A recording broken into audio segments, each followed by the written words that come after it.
বিসমিল্লাহির রহমানির রহিম। আজ আমি একটি বিষয় নিয়ে আলোচনা করতে চাই।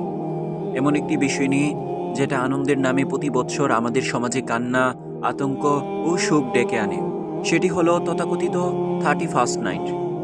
আমরা সবাই জানি একটি রাতের উল্লাস কতটা ভয়ঙ্কর হয়ে উঠতে পারে যখন সেই উল্লাসের শব্দে ঘুম ভেঙে যায় একটি শিশুর, আতঙ্কে কাঁপে একটি অসুস্থ মানুষ, আর কোনো কোনো ক্ষেত্রে নিভে যায় একটি নিষ্পাপ প্রাণও।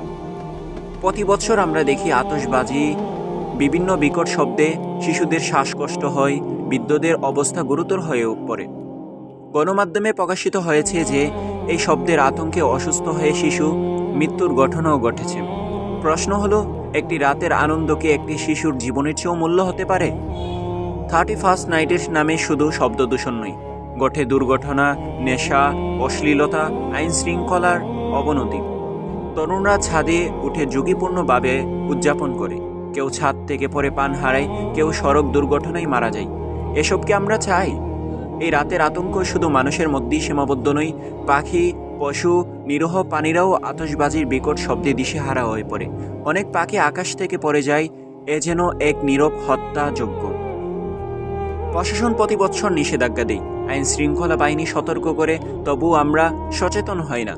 আইন নয়, মানবিকতা হওয়া উচিত আমাদের সবচেয়ে বড় আইন।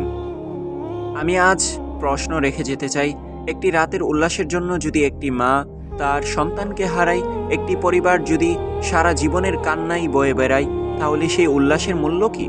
আসুন আমরা দায়িত্বশীল হই, আতশবাজি, পটকা এগুলো থেকে বিরত থাকি, শব্দ দূষণ বন্ধ করি, শিশু, অসুস্থ, বৃদ্ধাদের নিরাপত্তা নিশ্চিত করি। নতুন বছর আসুক আনন্দ নিয়ে, কিন্তু কোনো শিশুর লাশের উপর দিয়ে নয়। নতুন বছর হোক শান্তির, হোক মানবিকতার, হোক নিরাপদ সমাজ গড়ে তোলার। সবাইকে সবটুকু শোনার জন্য ধন্যবাদ।